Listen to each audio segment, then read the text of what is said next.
This video introduces CHEETAH and explains how the trial is designed. Surgical site infection has been prioritised by the Global Surge Network as an important area to study.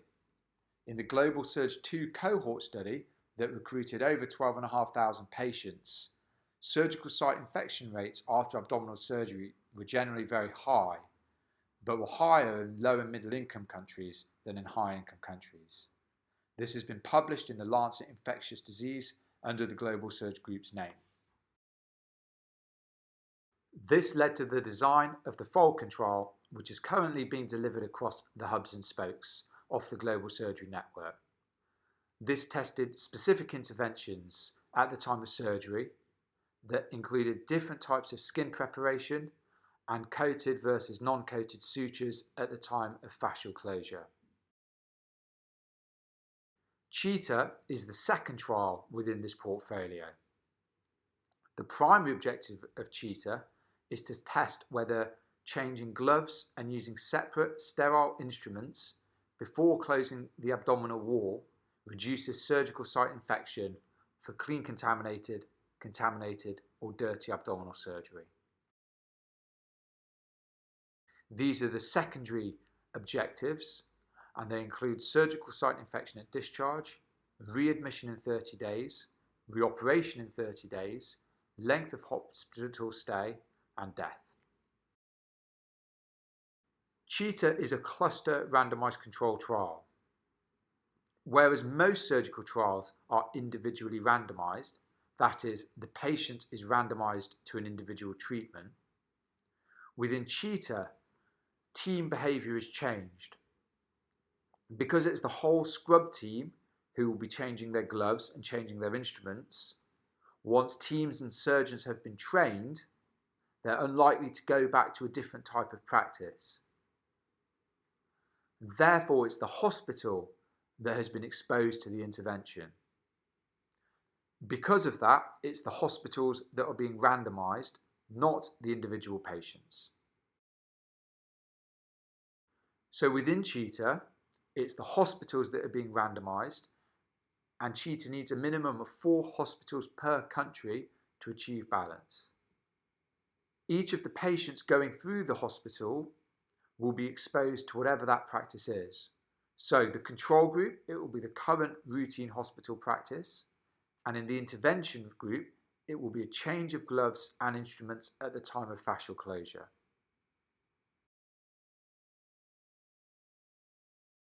CHEETAH is a big trial. It will need 12,800 patients in total. These patients will be recruited across 64 clusters. Since each cluster is a hospital, that means 64 hospitals. The target for each participating hospital will be to recruit 200 consecutive patients. There is some flexibility over this target, and some hospitals may recruit fewer than 200 patients. These are the patients who will be included in CHEETAH. Patients will be all those undergoing an abdominal incision of 5 centimeters or greater with a clean contaminated, or dirty wound. For CHEETAH, caesarean sections are excluded because each hospital will recruit consecutive patients.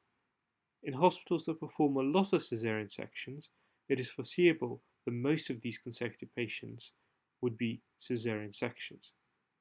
So for CHEETAH, we're excluding caesarean sections. To reduce bias, it is very important that all consecutive patients meeting the eligibility criteria are included in CHEETAH. To make sure that 200 consecutive patients as described enter CHEETAH, you need to think carefully about where CHEETAH will take place. The first step is to predefine participating specialties. Broadly, these will include upper GI and hepatobiliary surgery, colorectal surgery, gynecology, and urology. And it will also include elective and emergency patients. So you need to decide which specialties are within your hospital and which specialties you can have an influence on and recruit patients from. Based on these participating specialties, you need to select which operating theatres will take part. So, for example, that might be all the theatres in your hospital, but depending on your setup, that might also be specialty-specific theatres. For example, in my hospital, I'll be recruiting patients undergoing upper GI hepatobiliary colorectal surgery from emergency and elective settings. But gynecological surgery is performed in a different hospital, and urological surgery is performed in a different part of the hospital, so I won't be able to include those patients. All patients during surgery should have a World Health Organization checklist completed. Also, an operation note should be completed immediately following the procedure. All other intraoperative processes will be determined by the surgeon and anaesthetist, and these will be recorded. That includes other measures used in the hospital to prevent surgical site infection. If some surgeons change their gloves or they change their instruments, this will also be recorded irrespective of the hospital's randomization.